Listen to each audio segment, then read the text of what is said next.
was born in a city along the New England coast. I spent the first few years amongst the old hippies and descendants of stony-faced Puritans like me.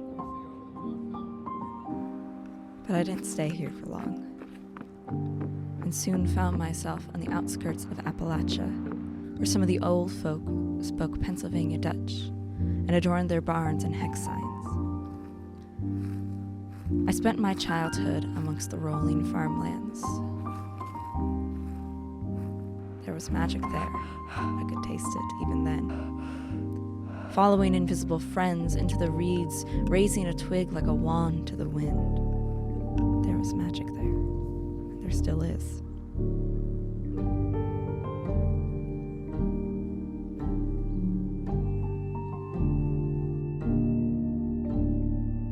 I remember it well. The day we left the Episcopal Church. We spent a couple weeks doing services at home, my dad playing the organ and singing along to the hymns I love dearly. But nothing gold can stay. And I soon found myself at 7 years old in what would become a cult.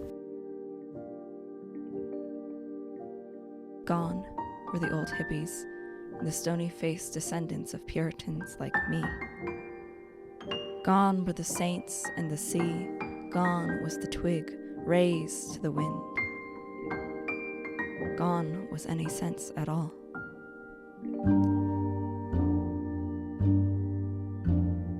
Fundamentalism folded around me like a weighted blanket, and I would not crawl out from underneath it for nearly 12 years.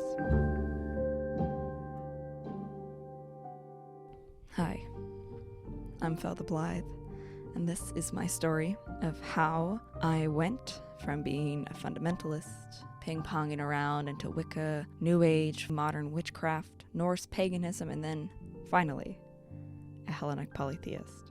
This is my thank you video for 1,000 subscribers. I'm almost at 1,500 now, so thank you all so much. I don't really know what I was expecting when I started this channel, but honestly, this is sort of a get to know you kind of thing. Definitely a lot more personal than my videos usually are. So I guess bear that in mind. But enough about all that. Let's get back into it.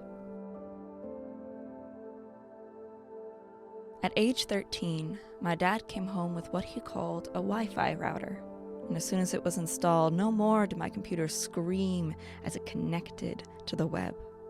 Gone were the crunchy sites of old, pure HTML without any of the glamour.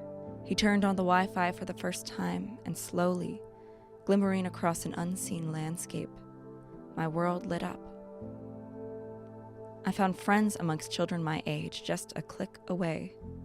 And that's where I began to meet people. Some were Christians like me, but others were what they called themselves Wiccans. For the first time, I was pulled away from the desperate grasp of American fundamentalism.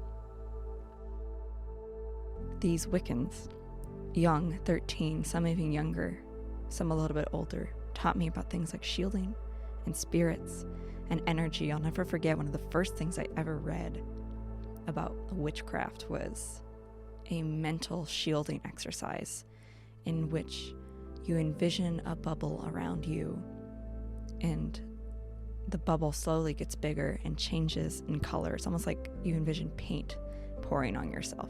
Alone, I opened up my sister's laptop and clicked on spirituality on the now defunct website Stumble Upon. Very soon, in a papyrus font unfolding before my eyes were spells and dodgy advice, but I was 13 years old and alone in the middle of nowhere, and I did my first spell, an attempt to change my eye color. I wanted it to be purple or gray or something. Obviously, it didn't work, but I told myself that I'd try again in a year and a day because that is what I had been told was the proper amount of time. I told myself I'd study for a year and a day, and then I would try again, and eventually I would once again raise that twig to the sky and command the wind. But before a year and a day could pass, I set my book of shadows on fire. They always got us to confess, to spill our deepest secrets. I'd told them everything, and they told the elders. and they pulled me back into the fold under that weighted blanket of fundamentalism. I no longer looked at the people on that site as my friends, but as people in league with the enemy. The next couple of years are fuzzy, like looking back through a thick layer of fog. No matter how tightly they held me, though, bits of me slipped out, and I'd glimpse something more. I'd taste the wind again. Sometimes there were playing cards on my camp windowsill. They were innocent, I told myself. Red for yes, and black for no. And then when I came back, I spent a week with the old hippies. Clutching tiger's eye to my chest because they told me it could cure sadness.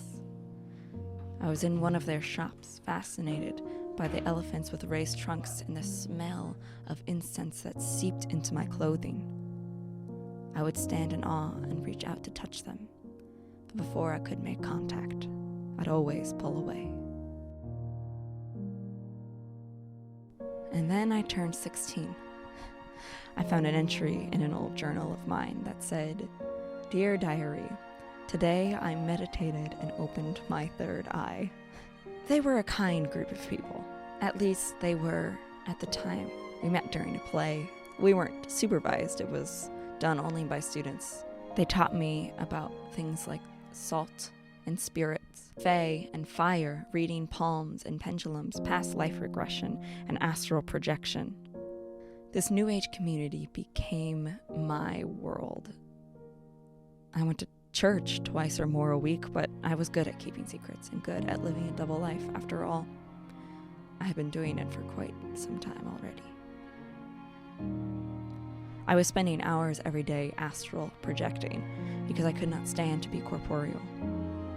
I burned my plastic bracelets because I was told that they had bad energy. But in the midst of all of my pain, they were my family. They took me out to the woods for the spring equinox. There was 10 of us, maybe more. After a day of picnicking and dancing in the woods, we placed all of our tarot cards together under a pavilion, unsupervised again. We drew them one by one.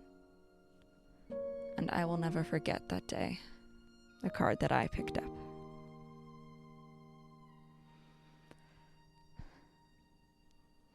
But I didn't heed the sign. Because that summer I was pulled back into the fold harder than I'd ever been before. I was suffocating under this dual life. I made myself an ultimatum: either commit and leave the secular world behind, or walk away from the church and into the shadow.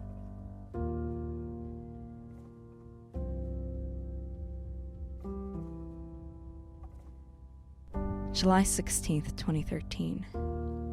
It's been a couple years since I first dabbled in the Wiccan arts, and well, I'm finding myself in a bit of a relapse.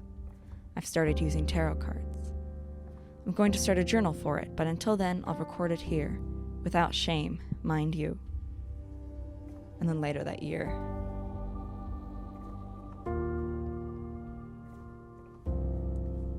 and so I had made my decision. Later on, after I crossed out everything I'd written, I wrote, "You won't see this again. Not in this journal, and if you're lucky, you won't see this again past the summer." I gave up my tarot, my playing cards, my dice. I gave up my friends, my family who had taught me so much. I gave up my tiger's eye, my incense. And I left it all behind. And then came the fall. Everything imploded like the tower. My structure, my faith would come crashing down. Breaking down on the side of the road and hurling my Bible across the room, wondering how something like this could happen. The things that transpired that fall would stop my breathing, and I would hold it so tightly and swear that I'd never breathe again. I held it together. Nothing like that would ever happen again. There was nothing I could do. I left the church. I fled away to college, sick of spirituality. I was anti-theistic and nihilistic. I tried to do tarot again, but it only made me feel ill. I felt nothing at all. No connection, just an empty silence. That summer changed everything. An old friend and I were discussing spirituality, and I said I thought the gods were jokes, that I believed it was all just psychological, that Jung had explained it well, and that I could be Thor or Loki if I wanted to be, for after all, what had a god ever been to me but a source of pain? That night, a storm rushed in, unexpected and fierce. We lost power, and a lightning bolt struck the house and literally exploded our internet. Through the rain and howling wind, my friend heard a voice cry out, "We are still here."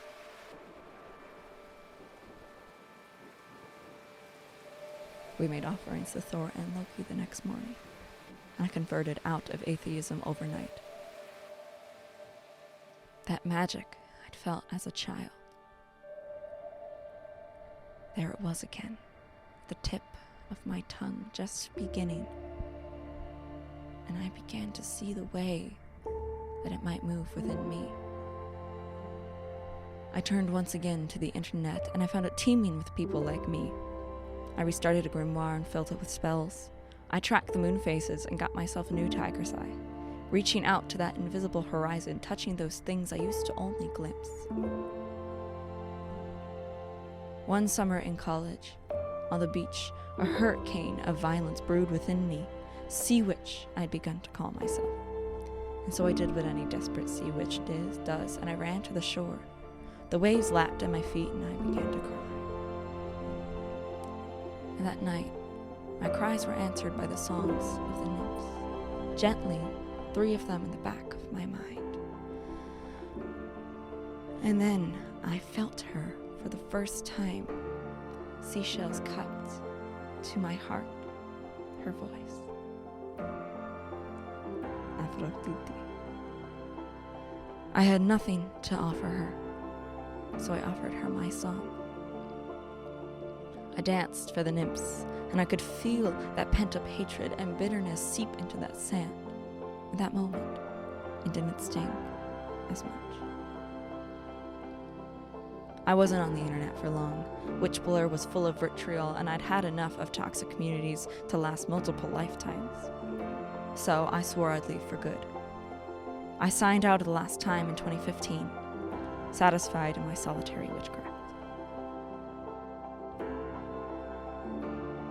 Now, things would happen between 2015 and 2018, but none of them really had to do with spirituality. Just know that on Samhain 2017, I hit, I think, the lowest point in my life. It wasn't so much that it was low because something bad had happened. Things bad had happened my entire life, and worse things had happened that year, but it was that moment that I realized, standing in a club in New York City, surrounded by people that I loved, that I realized that I could be happy if I wanted to, and that I was blocking my own path. There was something freeing in that, something jarring, something earth-shattering. My world began to change.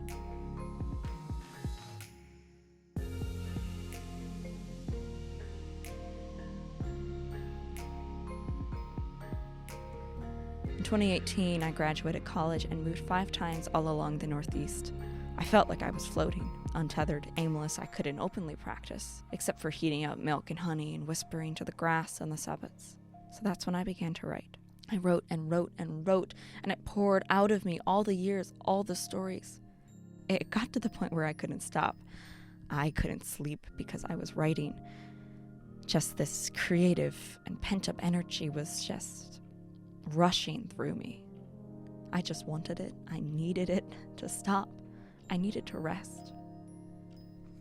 So I began to draw the muses and began a dialogue with them through art and words. August 13th, 2018. I am unfathomably blessed to be courted so readily by ideas. My muse and genius are surely the most gracious in the world. They visit me day in and day out, nightly and with every breath. Sometimes it is hard for me to stay focused because my muse whispers tales of such delight, breathtaking and poignant. Sometimes it is hard for me to get her to understand that the big magic she exudes has led me to love life and the mysteries of the world, and that I'd also like to be present enough to experience this magic in real time. My muse and I were born together, and we follow each other around. She is enchanting, she was my first friend, and I am one of the lucky few whose muse has never left. So this new moon, I am not asking to be filled with ideas, for I am the patron of ideas. For I know the patron of ideas. They know me well. They know that if I do not cultivate them all the way to harvest, then I will tend to them, prune them, and send them on their way. This new moon I ask to be filled with myself, my own life, my own body, my own simple mysteries. Perhaps I will whisper these things to my muse. Perhaps I will not whisper them at all. I don't know when he made his presence known to me, and part of me thinks I've been reaching out to him my entire life. Apollo, a friend of mine, drew this for me. Sometime in August, I joined a Hellenic Polytheist Discord, tentatively engaging in community, but never fully committed, always lurking. Through this lurking, my practice began to change. Thor, whom I had cherished so much, did me one last favor, the place that I lived, which was an act of divine intervention. With my feet upon a stable ground, I said goodbye to him. On Yule, or at times when I'm exceptionally moved, I'll pour mead out for him, thanking him for the strength he imparted to me in the hardest years of my life. 2019 will be the last time I celebrated the Wheel of the Year. And book by book, all my witches' almanacs and Sabbath books were donated and gifted. Gradually, my spell work, once multi-monthly, began to slow. Once every other month,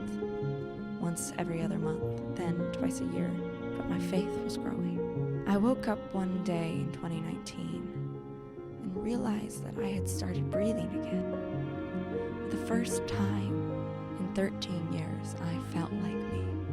I could stare into the threat of hellfire and not flinch. I could look into my face and see myself staring back. I don't think I need to tell you all how hard 2020 was. It was in October that my desperation and loneliness was at its peak, so I did something I'd sworn off since 2015, and I fully rejoined the occult community. It was like that first day my dad turned on the Wi-Fi. My world lit up, and once again people like you were at my fingertips, and I didn't feel quite so alone. Sometimes I will walk in and realize that I'm living the life that I had told myself was evil, that I had told myself I didn't deserve.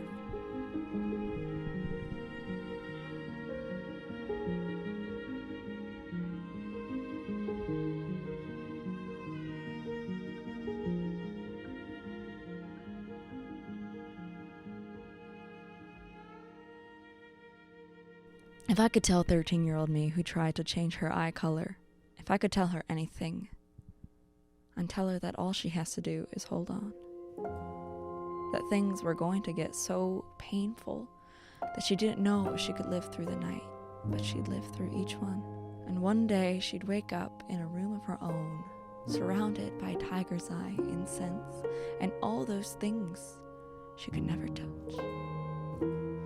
I'd tell her that she wasn't a sinner. And you're not a sinner either. Your path is sacred, and your path is your own. I wouldn't change a thing about who I am or who she was. She was doing the best she could with what she had. Even in times of doubt, which I go through every now and then, I remember how it felt to be 13 and uttering a spell for the first time. It might have been cringy, but it was sacred. I wouldn't change anything about my path or how I got here, even if I disagree fundamentally with many of the things that I was doing. I sometimes feel like I'm not qualified to talk about any of this stuff. I'm Fel the Blithe, and I'm a person who makes mistakes, forgets offerings, cries out to the gods at 2 a.m. when I can't sleep. The divine is more than just words on paper. It moves within us, between us, and all around us. The path you're on now might not be the path you're on forever.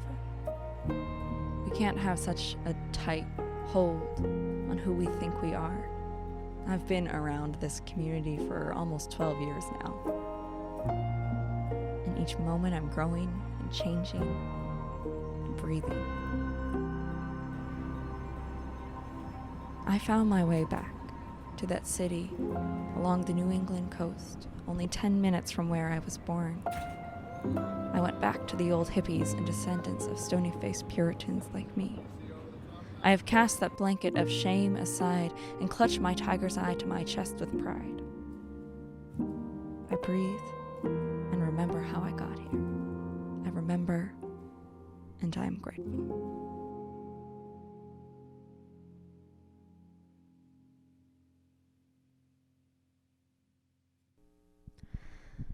Thank you all so much for all of your kind words, your questions, and your insights. Again, don't ever look at me like I'm some sort of expert. I'm not. I'm not. I grow, I change, but I thank you all so much again. 1,000 subscribers. I have been trying to do YouTube since YouTube was invented.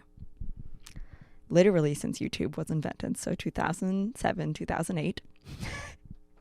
And I never been successful, but I think now I found something that speaks to my soul. So thank you so much for watching, and I'll see you in the next one.